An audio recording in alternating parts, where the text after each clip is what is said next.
ಟೇಕಲ್ ಹೋಬಳಿ ಗಣಿ ಮಾಫಿಯಾ ಯಾವ ರೀತಿ ಇದೆ ಅಂದರೆ ಜೀವಂತವಾಗಿರುವಂತಹ ಕೆರೆಗಳನ್ನೇ ಇವತ್ತು ಮುಚ್ಚುತ್ತಾ ಇದ್ದಾರೆ. ಟೇಕಲ್ ಹೋಬಳಿ ಶ್ರೀಕಂಠಪುರ ತಿಮ್ಮನಾಯಕನಹಳ್ಳಿ ಅಗ್ರಹಾರ ಕೆರೆ ಜೀವಂತ ಕೆರೆಯನ್ನು ಇವತ್ತು ಮುಚ್ಚಿ ಈ ಗಣಿ ಮಾಫಿಯಾದವರು ಅಕ್ರಮವಾಗಿ ಕ್ರಷರ್ಗೆ ರಸ್ತೆಯನ್ನು ಮಾಡಿದ್ದಾರೆ.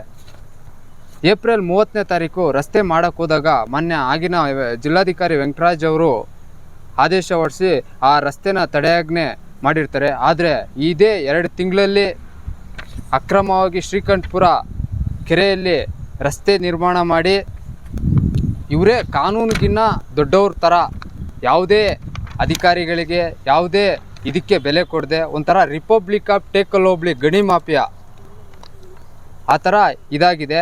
ಮಾನ್ಯ ಶಾಸಕರ ಬೆಂಬಲಿಗ ಕ್ಷೇತ್ರನಹಳ್ಳಿ ವೆಂಕಟೇಶ್ ಗೌಡ ಈ ಕೆರೆಯನ್ನು ಮುಚ್ಚಿ ಈಗ ರಸ್ತೆ ನಿರ್ಮಾಣ ಮಾಡಿದರೆ ಯಾವುದೇ ಸಂಬಂಧಪಟ್ಟ ಗ್ರಾಮ ಪಂಚಾಯತಿಗೆ ಸಂಬಂಧಪಟ್ಟ ಜಿಲ್ಲಾಧಿಕಾರಿಗೆ ಸಂಬಂಧಪಟ್ಟವ್ರಿಗೆ ದೂರು ದಾಖಲಿಸಿದರೆ ಕೂಡ ಕಾನೂನು ರೀತಿ ಕ್ರಮ ಕೈಗೊಳ್ಳದೆ ಒಂಥರ ನಮಗೇನು ಗೊತ್ತೇ ಇಲ್ಲನೋ, ಇಲ್ಲಿ ಕಾನೂನೇ ವರ್ಕ್ ಆಗಲ್ಲೇನೋ ಟೇಕಲ್ ಹೋಬಳಿಯಲ್ಲಿ ಆ ಥರ ಪರಿಸ್ಥಿತಿ ಇವತ್ತು ನಿರ್ಮಾಣ ಆಗಿದೆ.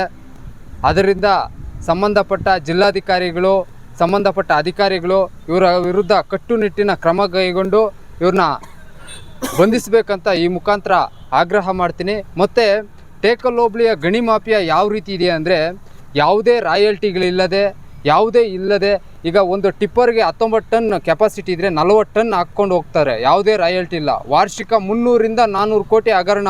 ಕೇಳೋರು ಇಲ್ಲ, ಮಾಡೋರು ಇಲ್ಲ.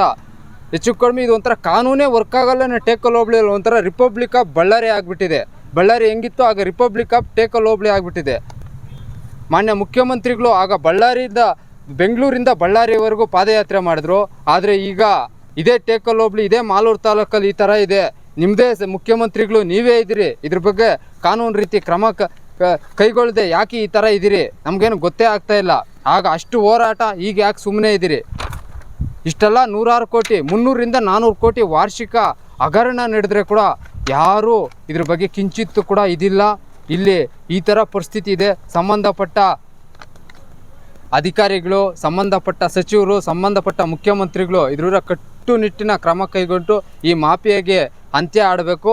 ಮತ್ತು ಆ ಕೆರೆಯಲ್ಲಿ ರಸ್ತೆ ಮಾಡಿದ್ರು 1 ತಿಂಗಳ ವಿರುದ್ಧ ತೆರವು ಮಾಡಿಲ್ಲ ಅಂದರೆ ಜಿಲ್ಲಾಧಿಕಾರಿಗಳ ಕಚೇರಿ ಮುಂದೆ ಉಪವಾಸ ಸತ್ಯಾಗ್ರಹ ಮಾಡಲಾಗುವುದಂತ ಈ ಮುಖಾಂತರ ನಾನು ಮನವಿ ಸಹ ಮಾಡ್ತೀನಿ. ಮತ್ತು ಈ ನಿನ್ನೆ ತಾನೇ ಮಾಲೂರು ಶಾಸಕರ ವಿರುದ್ಧ ಶಾಸಕರ ಮನೆ ಮೇಲೆ ಇಡಿ ದಾಳಿ ಆಗಿದೆ. ಇಡಿ ದಾಳಿ ಆದರೆ ಕೂಡ ಅಕ್ರಮವಾಗಿ ರಾಯಲ್ಟಿಗಳು ಕಟ್ತಿರೋ ಲಾರಿಗಳು ಓಡಾಡ್ತಾ ಇದೆ. ಆ ಥರ ಪರಿಸ್ಥಿತಿ ಇದೆ. ಇಲ್ಲೇನು ಕಾನೂನೇ ವರ್ಕ್ ಆಗೋದಿಲ್ವೇನೋ ಆ ಥರ ಪರಿಸ್ಥಿತಿ. ಈ ಗಣಿ ಮಾಫಿಯಾದವರ ಅಕ್ರಮಗಳ ವಿರುದ್ಧ ತನಿಖೆ ಆಗಬೇಕು. ಇವ್ರನ್ನೆಲ್ಲ ಬಂಧಿಸಬೇಕು ಅಂತ ಈ ಮುಖಾಂತರ ನಾನು ಆಗ್ರಹಿಸ್ತೀನಿ.